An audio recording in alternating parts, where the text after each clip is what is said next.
I'll start with the question. Very often people say that why did God create this world? Especially because there's so difficult uh, problems of life, uncertainty, and doesn't know which way it is going. So couldn't he have created, if at all creation had to be done, couldn't he have created a better world? The question people ask. Is this a question everybody has somewhere? Okay. It should be a question. It's a very logical question.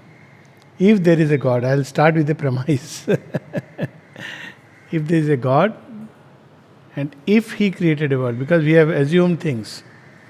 If there is a God, and if He created the world, why did He create it thus? Because there are ways of understanding existence without bringing in God. Buddhism, for example, Jainism, Sankhya Darshan, it doesn't believe in God or a purely materialistic doctrine. So I'll start from that is there a God? Now we have two kinds of evidence because nowadays we talk about evidence of God. So first we must be clear what do we mean by God. So in Indian conception, when we try to speak of God, we speak of two things. One is that in his highest status, can neither be defined nor described, he is ineffable. So obviously that part we will not touch upon. Parabrahman is called Om Tat Sat. So Tat. You can't define it, you can't describe it. So that's one part. But we'll talk about that God which is with whom we can relate. So that part is called as Sat. So there is Tat, that, and there is Sat. So Sat is Satchidananda. Sat stands for existence, Chit stands for consciousness and force together, and Ananda is bliss.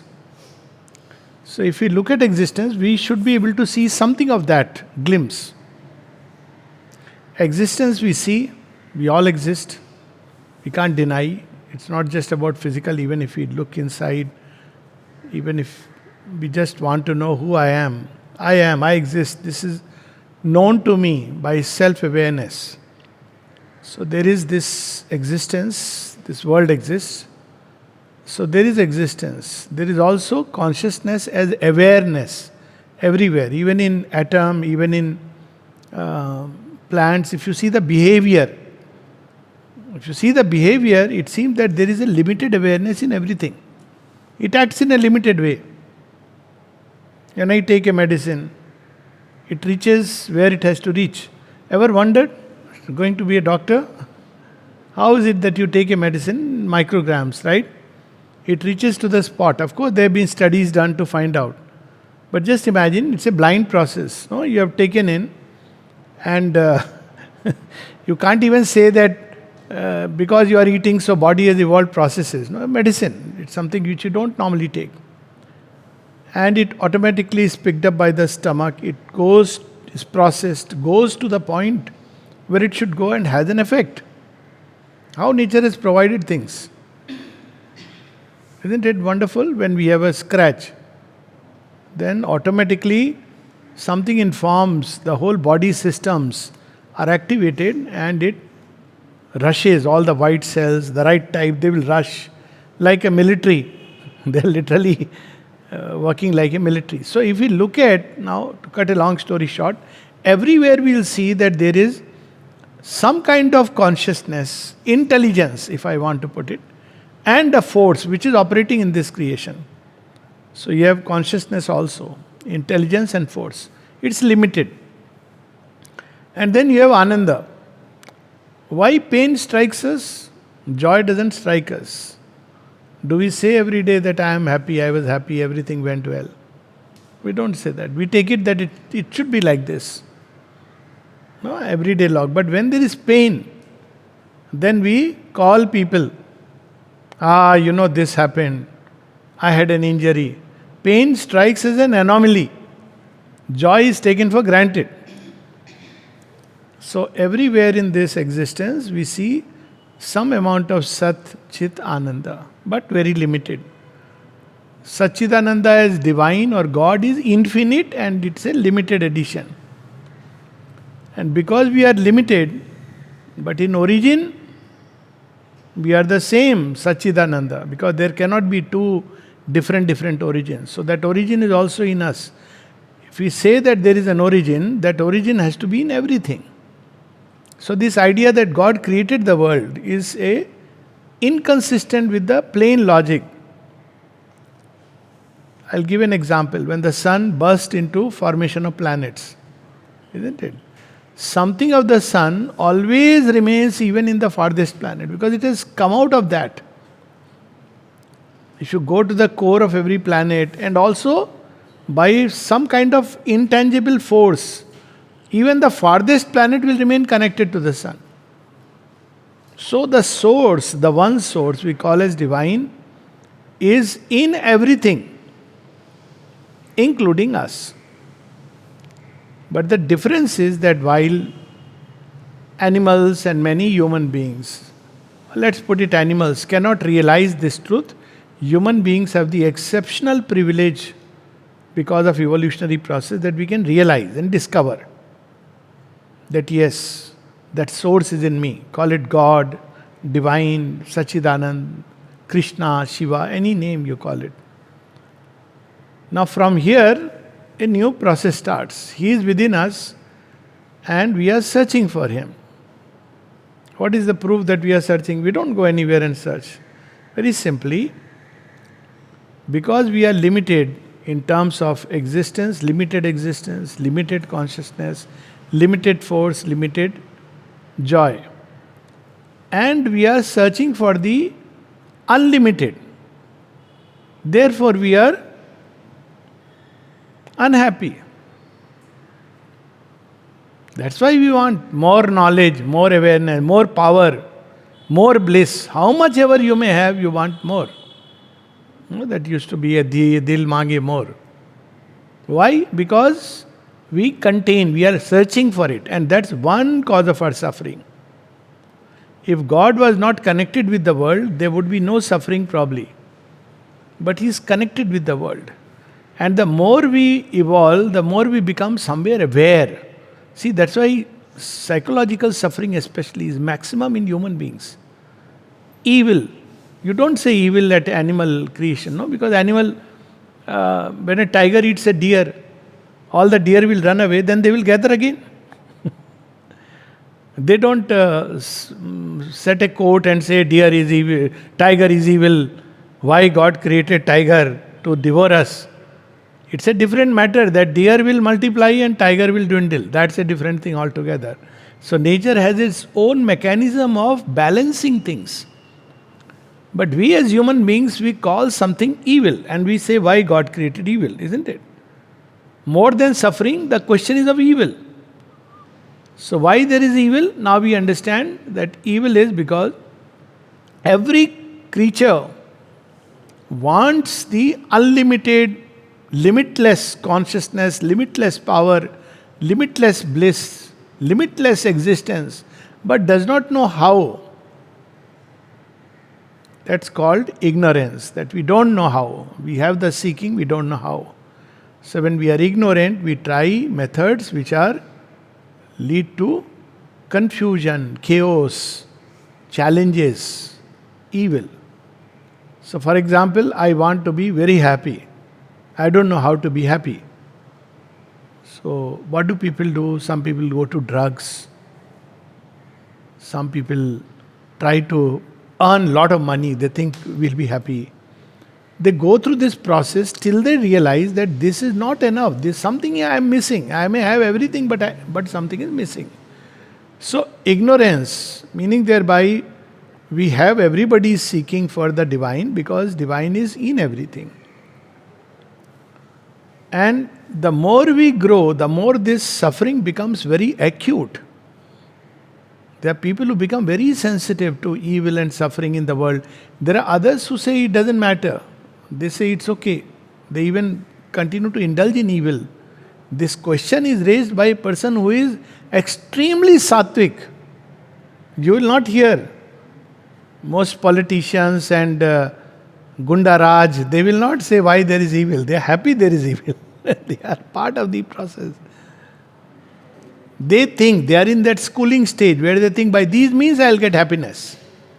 Then comes the next step, graduation stage.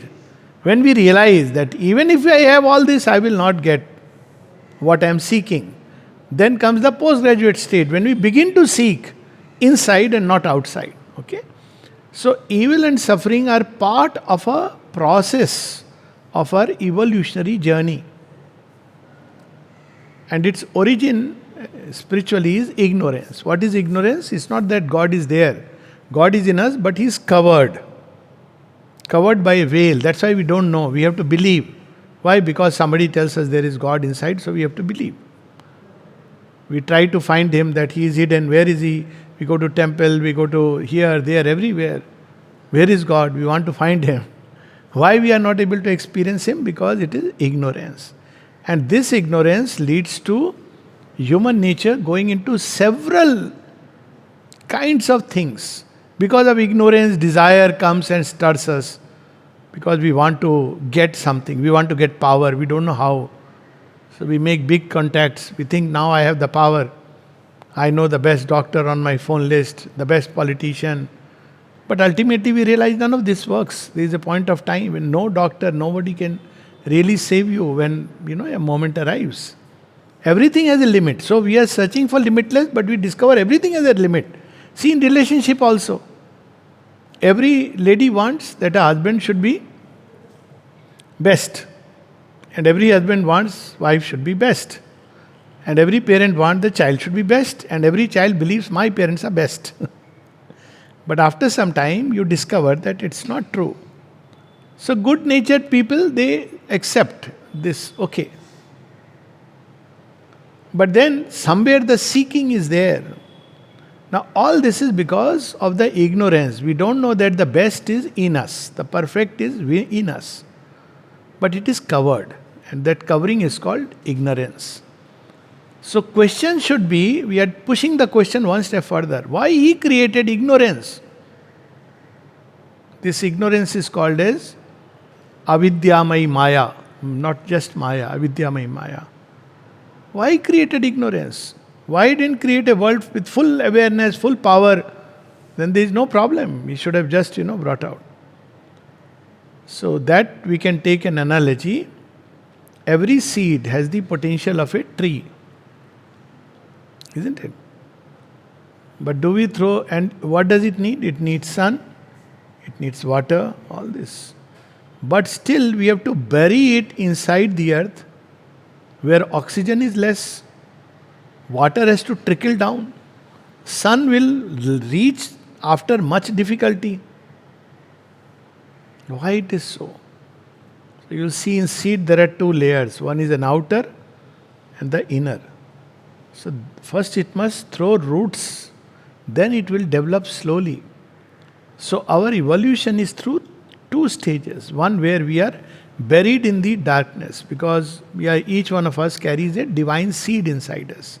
But if prematurely it is exposed to light, it will burn away. If somebody gives us a seed, says, it is a seed of a big tree, Vatavraksha, banyan tree. Very good, I'll just put it on the soil. No, I cannot do that. It won't take roots, it will burn away in the sun. So, because the divine consciousness is so powerful, the intensity is so bright, its knowledge is so overwhelming, its love is so tremendous, that we have to gradually get used to bearing. We are seeking the divine, but we don't get immediately. We have to first seek Him through tangible objects. If I get this, you don't use the word divine, but I'll be very powerful. I'll be very happy. So slowly we start the journey because we cannot bear that intensity. In Gita, when Sri Krishna discloses his Vishwarupam to Arjun, even Arjun, who is a warrior prepared through lives, he starts shivering. He says, don't show me this form, I cannot bear it. So just as too much light, too much power, too much love, too much bliss we cannot bear. So slowly we have to go through. And in this process, suffering, evil that we face in life are challenges to prepare us one day to be face to face with the divine. Let's put it like that. You are studying medicine, all of us have gone through study. You studied algebra in school? How much you remember? Same answer everybody will give. Was it meaningless? People who taught you algebra, etc., were they doing a foolish thing? You are saying this with belief. But what is the logic? Algebra makes your mental neurons, etc., brain neurons, makes it more complex. So basically, it was not algebra as we know, it was an exercise of the mind to develop complex structure. So that when you read medicine or whatever you read, the brain is now ready. That time, it may appear as meaningless. Our physical education instructor may make us, do the same thing 10 times or sometimes for handwriting. So we take it as punishment. But when we look back, when our mama scolded us, go to school, better go to school. When father was little strict, trying to discipline us, we may think it is punishment. Even father may appear as an evil guy. People sometimes use this word, no? They say that you are cruel. Nowadays, this is language, you may be surprised. Children use this word. Cruel, vultures. Parents are vultures. Thankfully, India is still little safe. Work culture, people don't know what it is doing. My parents are like vultures. I said, if they are like vultures, who is going to save you? Why? Because mama gets angry But if you ask mama why you were angry, she'll say, my child, I love you so much. Is it true or not? Right? Two perspectives. So when we see from our perspective in ignorance, evil, suffering is the most useless thing that divine created. Not created, they are incidents. You just can't help it, it will come. But if you see from the other side, you'll say, this is the process of bringing out your character. In Ramayana story, all of us are conversant, I think, with Ramayana. I can take this example. Tell me, in Ramayana story, it started with Rama is born, everything is beautiful, there is no Kekai, or she is a very good lady, and Dashrath is wonderful dad, and Rama is coronated king. There is no Ravan, there is no Sita Haran, and they live happily ever after. Rama would be the same, but would you ever be able to take inspiration from Rama's life for ages? Will we bring out the best of Ram without Ravan? Ram is known for his dhairya. Ram is known that he never crossed Maryada. For him, Maryada is the ultimate. So when is man tested for Maryada? When there is extreme danger. Even then he doesn't cross Maryada. He doesn't enter Lanka to decimate. He could have done it. But he says, no, I am under obligation as a Vanvasi to be in the forest. I cannot enter a kingdom. This is his vow. He could have easily gone inside and decimated with all the weapons. He doesn't use Brahmastra. Why? Because it will cause devastation, Maryada. So Ram emerges beautiful, strong by the presence of Ravan, and then when all his beautiful divine qualities come out, Ravan's day is over. So too in our life, evil, difficulties, dangers are means to bring out the best in us. Of course, many people break down. But there we have the idea of rebirth, that we break down, we learn, we grow. We can grow this much. Kindergarten or first standard, we may appear for the same exam twice, thrice. But rebirth means now we are promoted to second class, third standard. So each standard we have the level of difficulty rises. Like the puzzle from 10 piece to 100 piece to 1000 piece. So all evil suffering is basically part of the divine wisdom to bring out the tree which is buried inside.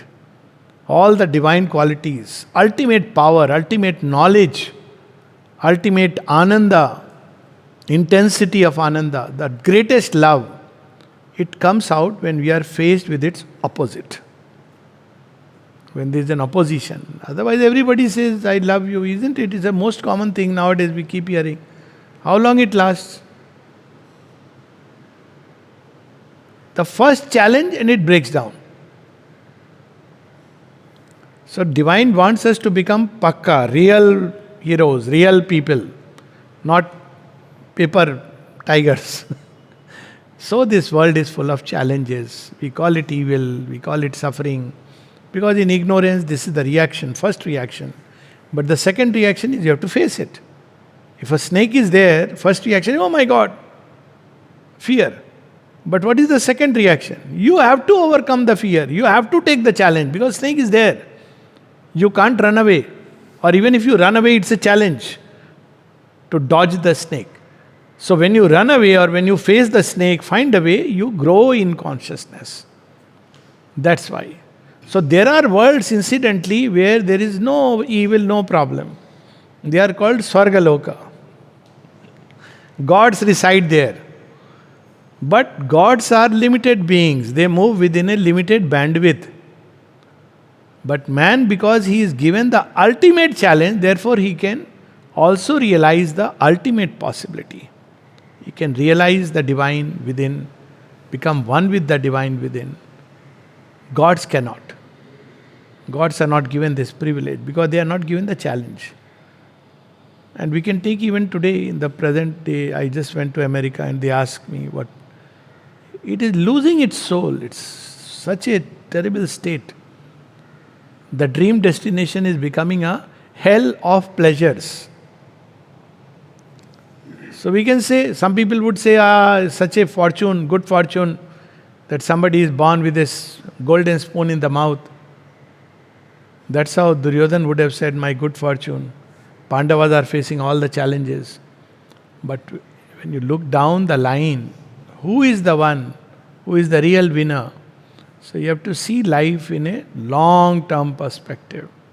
Then we see that just like in a Mahabharata, many incidents will come, situations will come, challenges will come, crisis will come. And through each of these we are growing. This is how we have to understand even our psychological problems. Every problem is a challenge. Every crisis is a challenge.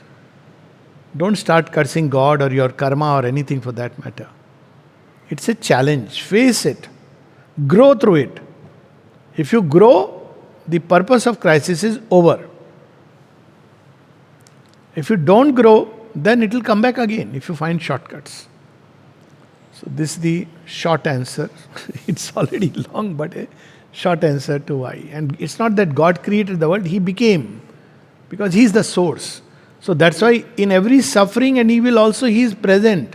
That's why human beings, in spite of extreme, they can find solace. Because He is present, He can't escape. So can we say that this is not a creation, it's a manifestation? Yes, that's the best right word. And Aurobindo says it's not a creation, it's a manifestation.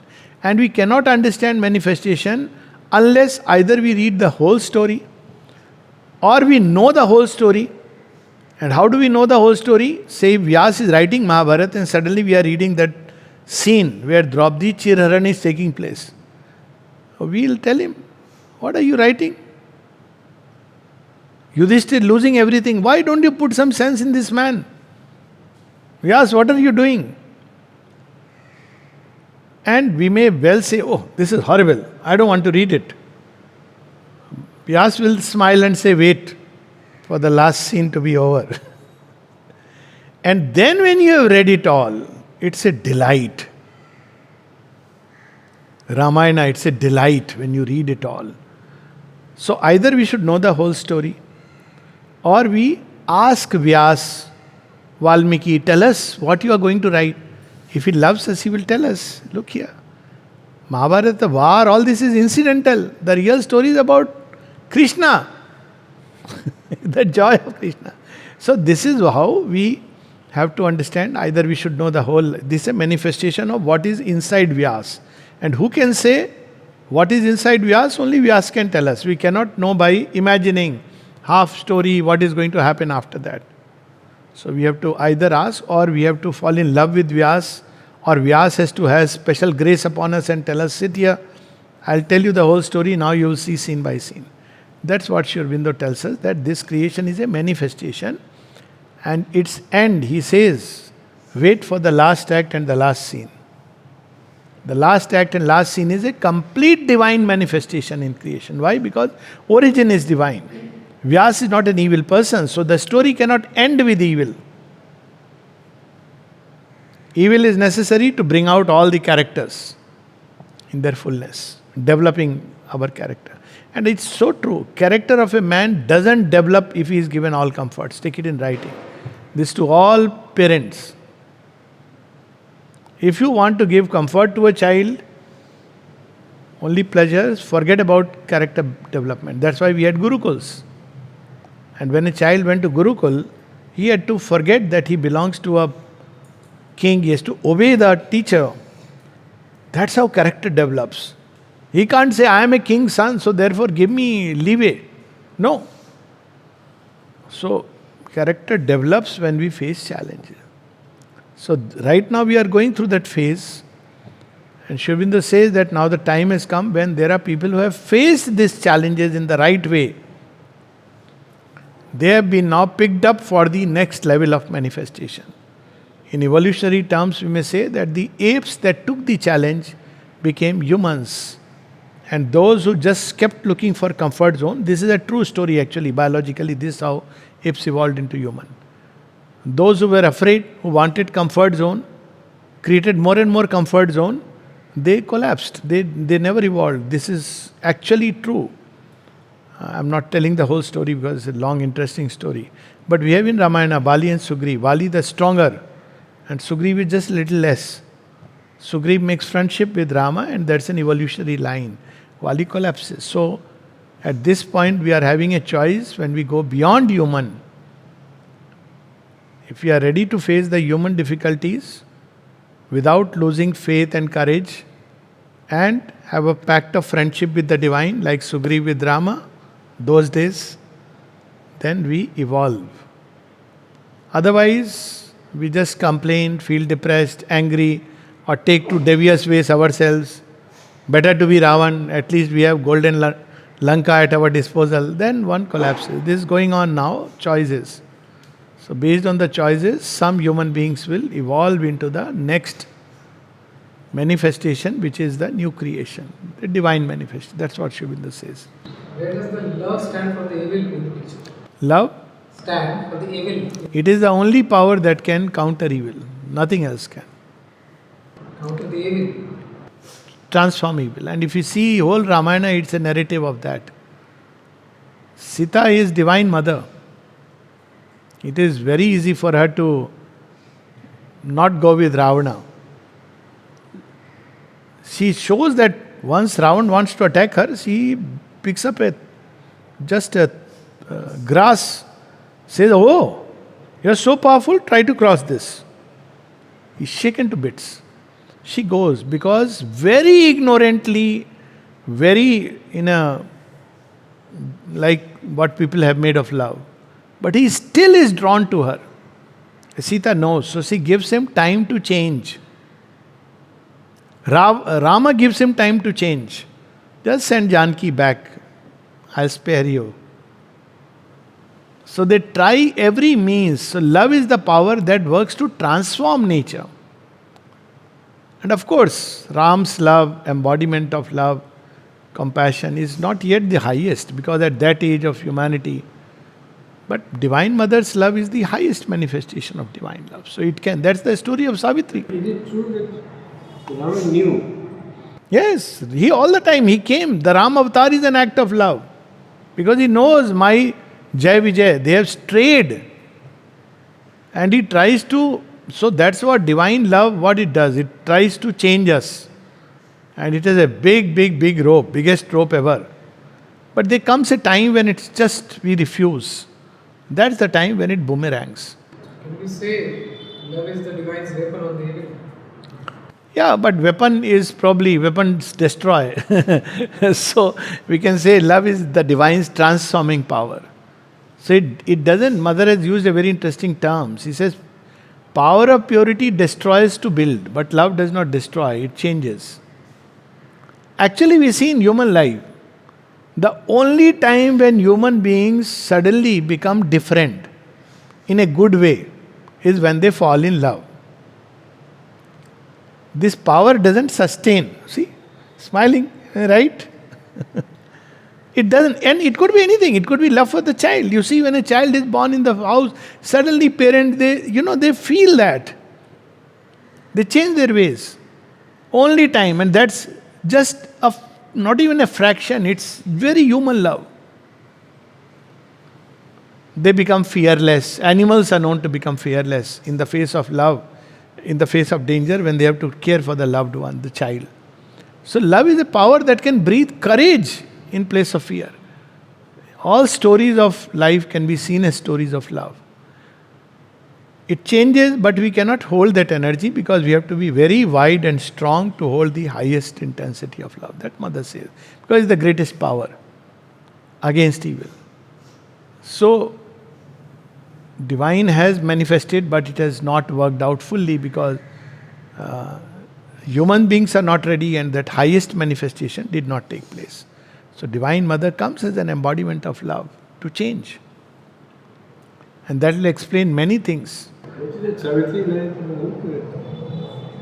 Truth revealed too soon will break the earth. Truth revealed too soon will break the earth. Something like that. That's when Ashwapati stands at the doors of the Divine Mother and she says that what thou hast won is thine, but ask no more. Alone thou standest at the eternal doors. My fire and sweetness are the cause of life, but too immense my danger and my charm. Man is not ready to bear the infinite's weight. Truth born too soon might break the imperfect earth. So that's why all this is training. All the challenges of life are training. And how we make our choices, how we respond to it, that puts us in next grade or back here. If you face life with fear, shakiness, anxieties, then we don't go to the next grade. If you face it with faith and courage, we are picked up, okay, from class 3 you have graduated, from second year MBBS, now you are in third year MBBS. That's how it is. So love is the power, and that's why there is hope. It doesn't tire itself of giving chances. Sir, in a lot of the works of Mother and Sri Aurobindo, we find the word psychic being. Would you please explain? Yes, so psychic being, there are several ways to look at it. I just spoke of the seed of the divine. So why the seed of the divine? Because why creation, original? That question is unanswered still. Okay, what is inside him is expressed. But why at all? We can raise that question. So because there is, divine is Sachidananda, he is all blissful. But this bliss of oneness wants to change into the bliss of multiplicity. Bliss of multiplicity is add on. For example, if you are happy when you are alone. But when you have a partner, you have challenges, but you can also share the joy. And when you have a child, great challenge, but the joy also multiplies. So, the original thing, as it is said in our scriptures, is why divine created the world. Created, again, I am using, it's a manifestation, but Eko ham bahushyam, one wanted to become many. So how will become many? The same tree. He can't make many out of somewhere else. He wants to become many, so he has to become many. So he brings out his force to create this universe, the Shakti, Prakriti, etc. And his core, his essence, it comes out as seeds. That will become many. So these seeds, which are there in creation, all over creation, these seeds for a long time are developing in ignorance. But as they develop, they become more and more clear that no, we have to move towards light. That is the psychic being. It is the seed of the divine. In a sense, the divine, a portion of the divine. And it is meant to connect the divine with our outer life, earthly life. So psychic being in us is that portion, it's the portion of the divine, which is always conscious of the divine. So to find the psychic being is the first step. Otherwise we have to just believe God exists. We may believe or not believe in God. It makes no difference to God. That is the problem. I may not believe in God. Okay. What is there for him? It's almost like for the vast ocean, a drop in the bucket. Says, I don't believe in ocean. Ocean will say, cool. It makes no difference to the ocean. Some people feel it's cool not to believe in God. But to that drop it makes a difference, because if it were to believe in the ocean and become one with the ocean, it will become vast like the ocean. So belief and not belief is not the real stuff. But when we find the psychic being, then we discover God. So psychic being is in contact with the divine within us. And when the moment we find, we become conscious of the divine within us. And then we can open to the divine all around, in everything, everywhere, because he is hidden, we can't see. We have to go by either belief or faith or whatever. God is even in, that's how we see in our Indian culture. God is in water, God is in tree, God is in plant, God is in animal, all kinds of animals, even snake there is God. There is, our Dharti Ma, all the sun, moon, everything is God. But we have to believe. It's a beautiful thing. So it's like that part of our being which searches for the divine. Yes, which knows the divine. But when its influence spreads to the outer nature, because it is identified with the surface nature, it takes the form of search for the divine. But why is it searching? Because it knows the divine exists. Otherwise it won't search at all. It is like a child who is lost in the Mela. There used to be movies like that. I think every Bollywood, Collywood, Tollywood, everywhere you have this movie where two children are lost in a fair. And then one is growing up somewhere, isn't it? Then he's searching for, where is my parents? Though he is whatever condition he may be, even good condition, he is searching for my parent. When he meets the parent, there is that either a reaction of anger or that aha feeling. So why the psychic being searches? Because it knows the divine exists. So both things are true. When it is lost in the fair of the world, Mela of the world, then it is looking, where is divine, where is divine? For some time it is enjoying the fair. But after some time, suddenly everything in the fair is not, safe. Story of Milkraj Anand. Yeah. When a child loses his mother. Yeah, and then it suddenly searches like a child. It searches for the parent when it's in crisis. So again we have the same answer. So unfortunately in crisis we search. But then what it has to do?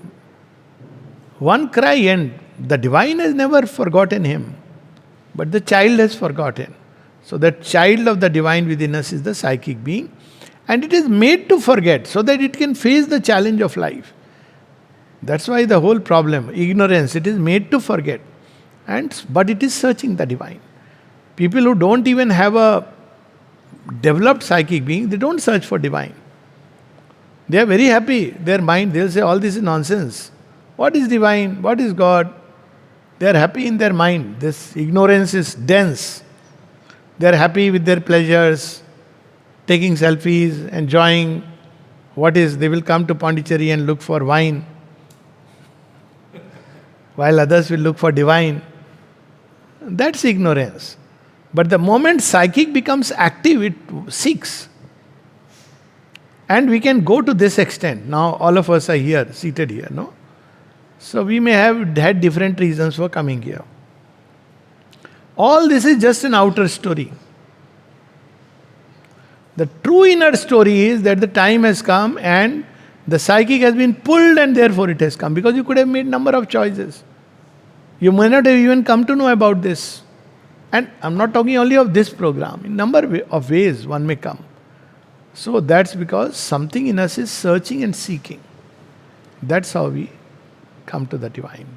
So it is the divine portion is in us, which when in ignorance gets lost, then it seeks the divine. And when it seeks the divine, ultimately it has to grow into the fullness of the divine. It's not enough to find the divine. It must become one with the divine. That's the beauty of Indian thought. That we not only say God is up there, we can become one with God.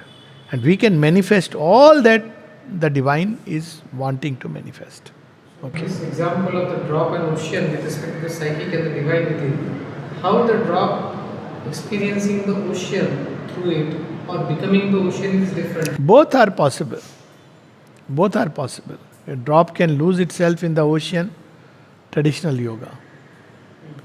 A drop can remain conscious of the ocean, Aurobindo yoga, supported by the ocean. Actually, there are two ways of looking at the same phenomena. Because Vedantic literature will tell you both examples. First is Advaita, second is Visishtadvaita. Dvaita is drop is in that river, flowing to the ocean. Okay? So these are the three poises. Does the drop ever really vanish in the ocean? Ocean is composed of drops. It never really vanishes. It's just not possible. Drop is the essence of the ocean is in the drop. So this example of Advaita, okay, it may just forget itself in that infinity and lose all sense of self. Okay. But equally, the drop becomes all powerful when it is informed. The same drop, which is little drop, which is incapable of anything, when the same drop, pushed by the ocean, in a state of giant tsunami, just those few drops hit a human being, what happens? It can drown a whole city. Same drop. So that drop merging in the ocean, that's how it is called. But this is a bit of a, I would say, an oxymoron.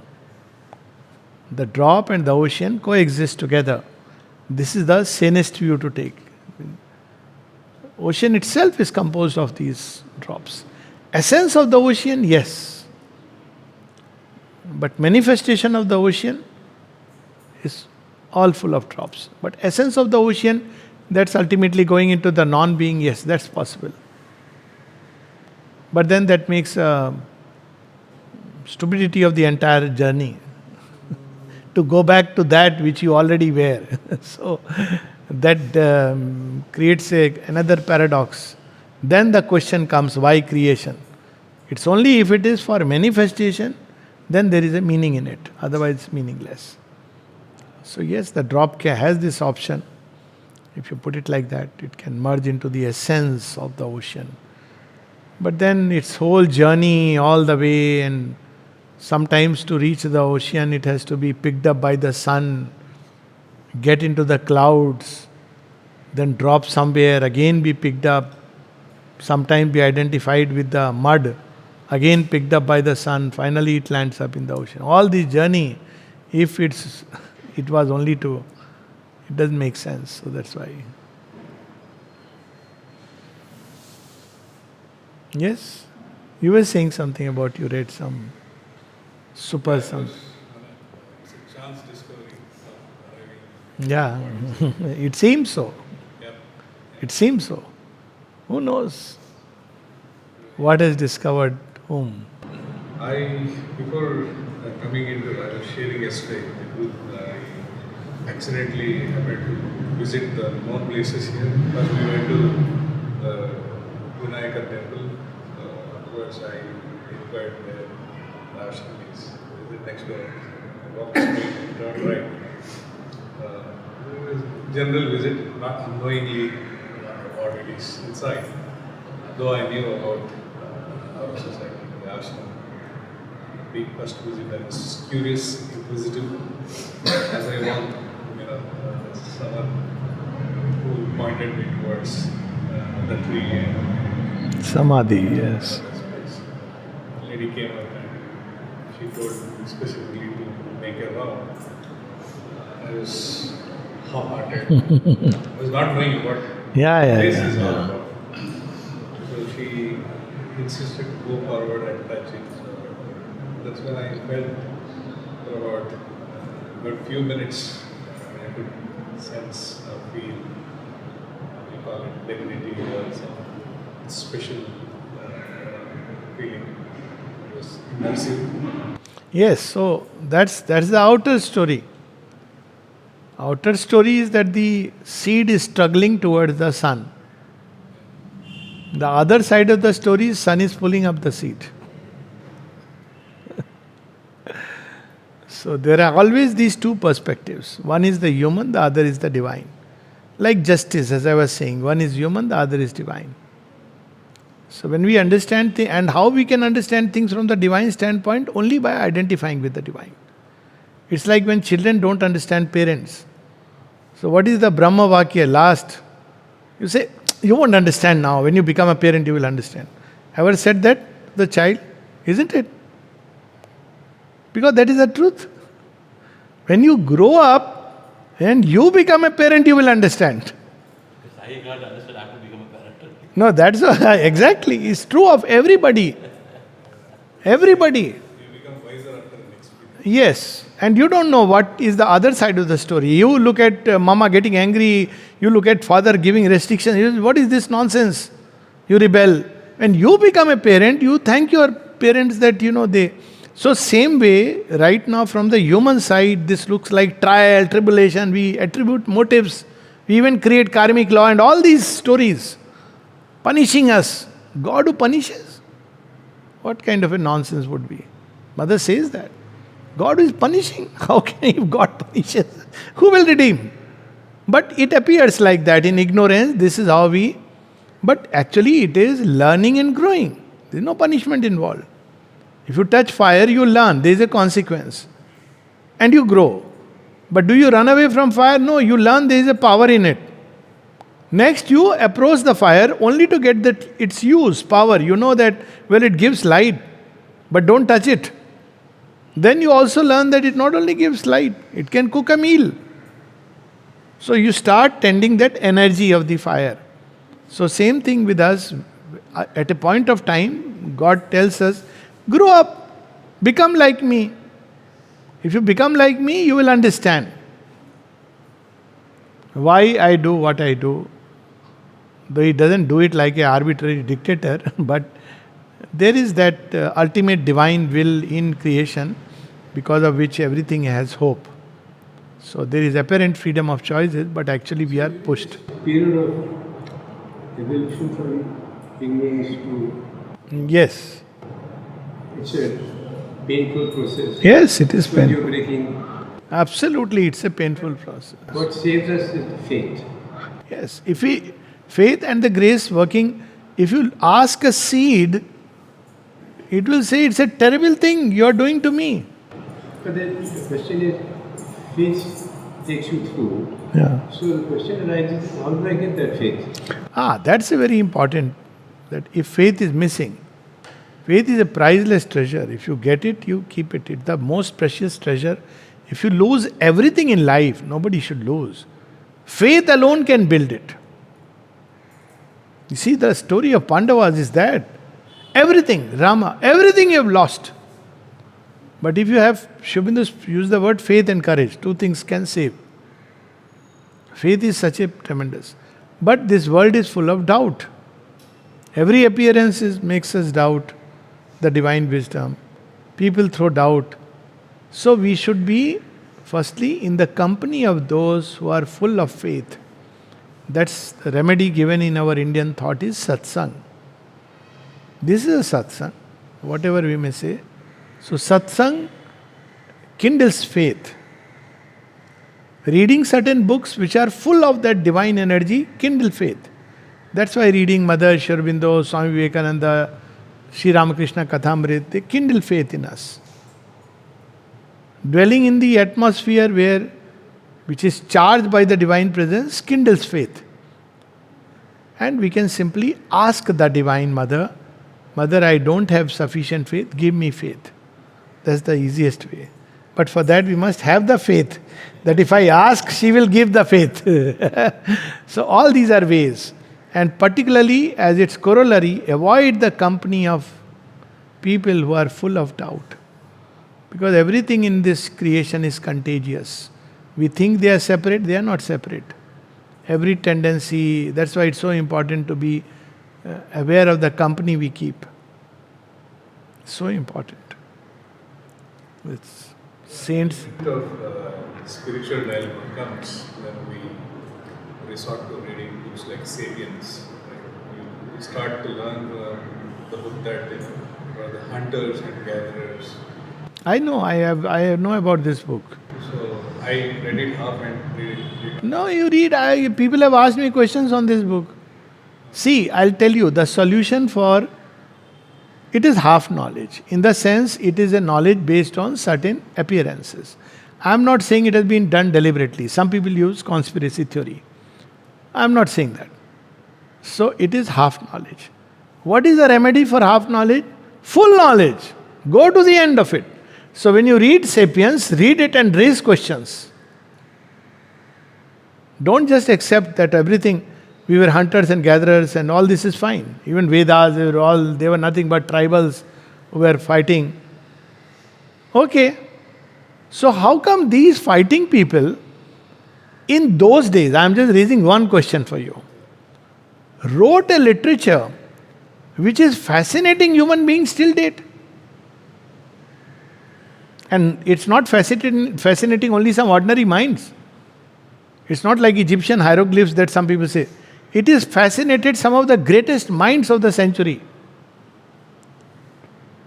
So then raise this question that how come? Then you will see that either the author has missed something important, maybe they were not just hunters and gatherers of cattle, but hunters and gatherers of another kind also. They were hunters after light. They were gathering force and light, which is another kind of cattle. And then when you look at the Vedas, you see the meaning.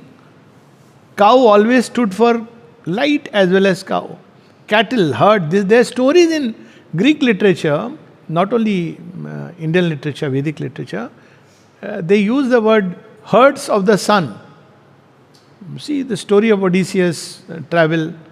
Then read more widely. Then you will see that this book is a very, very small. It is only talking of things from the surface. So the solution to half knowledge is not denial or shutting off the door or negating it. No, is full knowledge. If I must understand evolution and I have seen the biological side, I must now understand that what is pushing the biological side. For example, I had a chance to even have debates with good devotees, I would say, of people like Richard Dawkins. So, you see, you talk about biological evolution, okay? Now just imagine through random mutations. One gene, one cell, which initially it's not even DNA, it is only RNA. How it has formed, and okay, it has formed by accident. Even if you concede that, then that RNA has traveled, evolved into man. And if you say it's all chance, accident and random phenomena, I would say, okay, that's another name for God. You are not using the word God because you feel very bad using the word. But okay, it doesn't matter. You have renamed him as chance. So raise those questions. If the scientist is there, ask him. There's a whole book written by Watson and Crick, fame, she would know, who discovered the genes.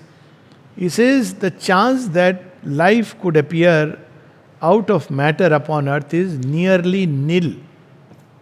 He proved it mathematically. So he gave his theory that it came from some other planet, seeding, panspermia. But it leaves the question again, how it came there. So when you read the ultimate questions, then you get the ultimate answers. So read books, there is no problem. These books are there. different points of view, but don't be satisfied with the halfway answer. Always, even spiritual books, karma theory, you did some papa, so you are suffering. Raise the question. I did papa in ignorance. No, I didn't know it is. Okay. Most people would do in ignorance. And suddenly I am suffering after so many lives. What is this nonsense going on? Raise the question. Be not afraid of raising questions. Then you will be led to the ultimate answer. If we stop halfway through, yes, I must have done some pap in some previous life, so I am suffering, then we will be not know the full truth. So in a way, can we say that the divine ultimately leaves no choice but to become divine for us? There is no choice. Ultimately, he will not leave any choice. But there are things in creation which may collapse because they cannot take that choice. It's too big a choice for them. So that 100, 200 years you will see that happening. A lot of things will collapse. It happens in every turnover of creation. But ultimately, truth has the last word. Yes. Just have a question. Maybe in a very materialistic way. I've been praying to Mother for something which has not happened for the past 17 years. So, what is the lesson that I have to take from this? I know that I always keep telling my children the word miracle, MIRA, refers to Mother. That's how she is. We know that she can do things in not even seconds, nanoseconds, and even lesser than that. So Something that I prayed has not been. two lessons. First of all, what you have been praying didn't happen. I get that. Though obviously you use the word miracle because many things would have happened. Right? So, Mother as the omnipotent power, we should give, as you said, nanoseconds, instantly whatever I ask her. Okay? This is a relation which human beings form with God. It's not that it is invalid. Where else we'll go and whom else we'll ask? But then if she is omnipotent, is she only omnipotent or is she also omniscient? I'll ask you a question. You love your child, I'm sure. Will you grant everything to a child? You will not grant. Why? Because you love. There is a line in Savitri, heaven's wiser love rejects the mortal's prayer. Maybe I'm giving a suggestion now. Maybe because he has been fulfilling all your wishes and you have formed a relation with the mother as miracle, as you said, MIRA. Mira is in miracle. Maybe she wants you to now form a relation with just Mira, MIRA, not for the sake of miracle. So you see, there are 4 categories of bhaktas in the Gita. First is Artharthi. They want things and the divine gives them. Second is Artha. This is called as inferior bhakti. But then, after some time, divine graduates them, says now time has come to graduate. So they become Jnani and then the Jigyasu and the Jnani, the last 2 categories. So you see, this question has come into your mind. This is the question which is the seed of further journey. Discover the mother. Who is she? Why she has denied? But don't doubt her love and wisdom. As I said in the example. So she is wise and she loves you, that part is taken. She has granted many things, not granted this. Why she has done this?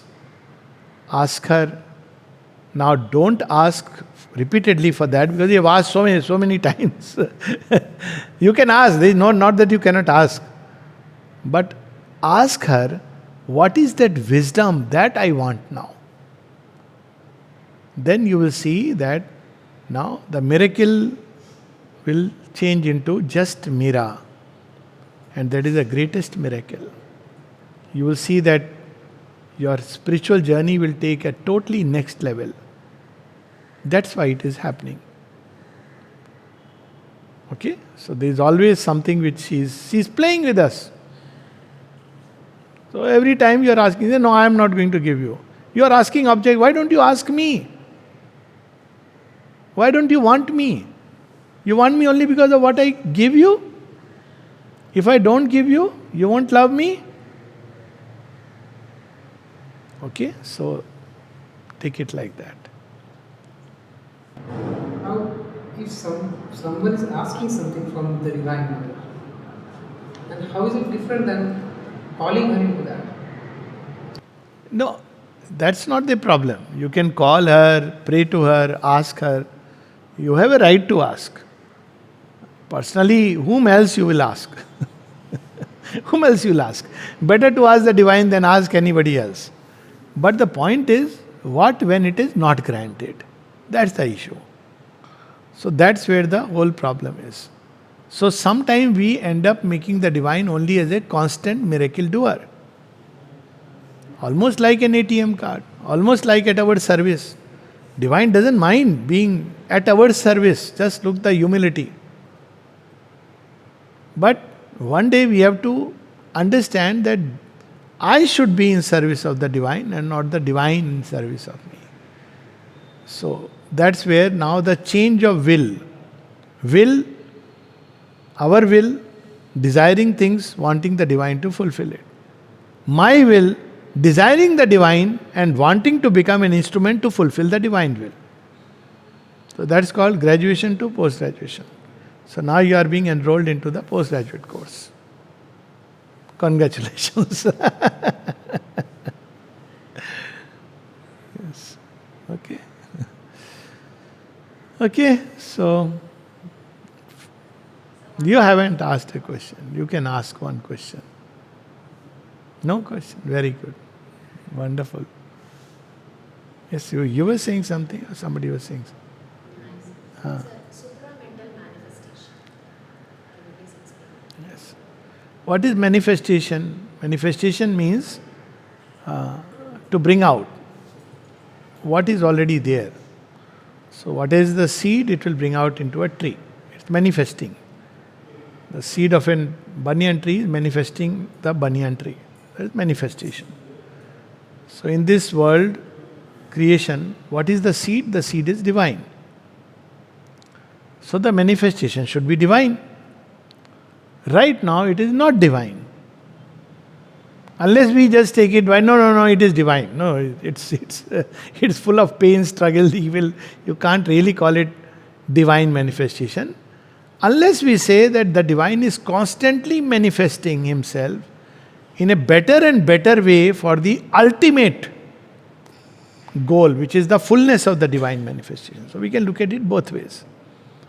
A child struggling in class 10th is also a student, but also has some knowledge. Okay? But it's not ultimate. If a child is satisfied after standard 11 because he has done very well, that's not a good thing. He must study further, know deeper, go deeper. So up till now, mind has manifested. The power of the mind. So we may use the word mental manifestation. A mental manifestation means all the power and energies of the mind can manifest. What is the power of the mind? It can seek and it can know little bit. It cannot know the ultimate truth. That we know by now. Mind can know partial truth. That's like books, all these people write, but it cannot know the ultimate truth. So, for the ultimate truth, you have to go beyond the mind. Also, mind acts on the basis of division. That's the way of the mind. It compares, contrasts. That's how it tries to know. But it can never know the truth of things. For example, if I have to describe this hall, I'll describe, okay, there is pillar, there are people sitting, there's chair. All this I have described. But is that the experience of the hall? Experience is something very different. It's a totality, wholeness. I can't just analyze, subtract and add.